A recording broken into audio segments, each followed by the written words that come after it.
another historic night here in Greenville for the Gamecocks as South Carolina takes down number 2 seed Duke 88-81. This will make the Gamecocks' 4th trip to the Sweet 16 in school history. Ben, what does this win and this trip to the Sweet 16 say for this Gamecock program? This win says a lot. I mean, 4 years ago, you would never have thought this would happen if you were the Gamecocks. They got Frank Martin, and he built this program. He got players like Sindarius Thornwell and PJ Dozier to want to come here. Dwayne Notice didn't have to come here. Justin Mackey didn't have to come here. And with this win just is monumental. It steps the program out from under the basement of the SEC, and it puts them on the national map. What do you think about it?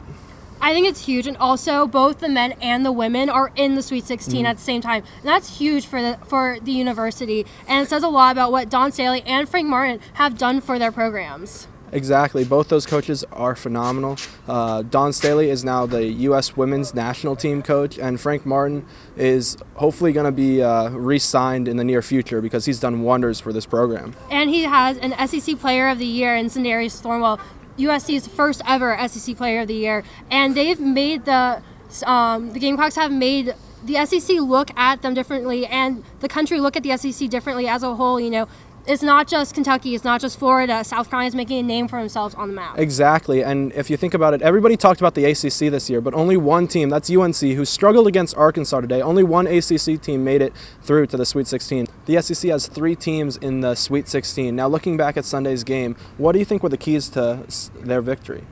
I think for the Gamecocks, the big thing was them coming out in the second half so strong. Now, in the first half, they did play pretty well against Duke. They only trailed by 7 at the half, for a very decent team, but they only shot 20% from the field in the first half, and that's not going to cut it. So Frank Martin told them, you know, you're in a good spot, you can do anything, and they went out there and they shot 71% in the second half.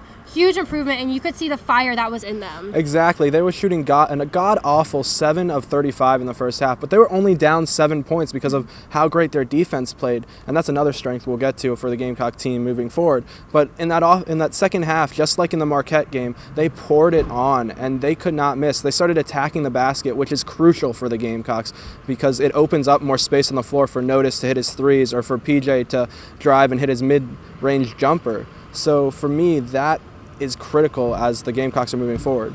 Yeah, and like you mentioned earlier, their defense was huge, and that is true. They forced Duke to have 18 turnovers in the game, and that's huge. You know, Duke is a team that can go out there and shoot and play well enough, and a lot of people had them winning this tournament in their brackets. So being able to force 18 turnovers on them and score off those turnovers was huge. Yes, they had 13 turnovers in the first half, and that's a key reason why it was only a 30-23 deficit for the Gamecocks.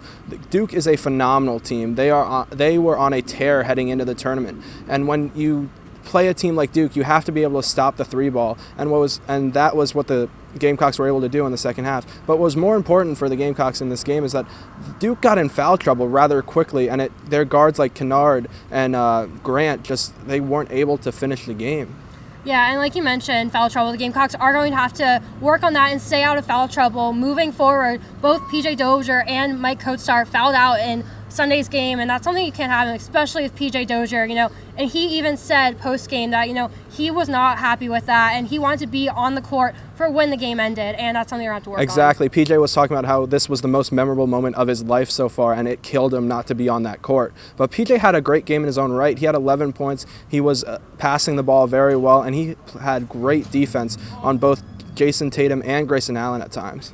Yeah, so a lot of things did go well for this Gamecock team. You know, their defense was on fire, and it's proving to the nation and other teams that they are a force to be reckoned with, and that they most likely have the #1 defense in the country. And that's something that people should be conscious of moving forward into the Sweet 16. And the Gamecocks will play in the Sweet 16 for just the 4th time in school history. Yes, they will face Baylor Friday at the Mecca of all basketball in New York City at Madison Square Garden. And they will have to bring the same energy and momentum that they had in this game to that matchup. Yeah, you know, they're not going to have, you know, the home field advantage that they've had in Greenville with the South Carolina fans being so close. But I feel like a lot of them are still going to show up at the Garden, and it should be a great game.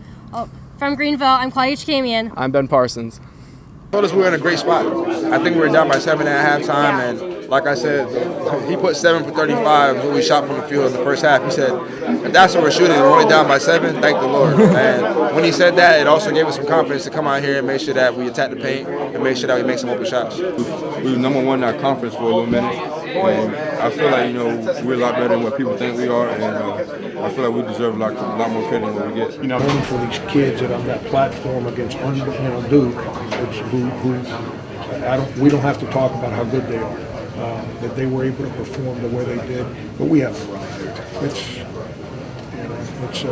We've got a lot of work to do. We continue to try and get better. I think Sindari said at the press conference, just one game at a time. It's 6 1 games, 6 sets of 1 game. And if you win, you get another chance.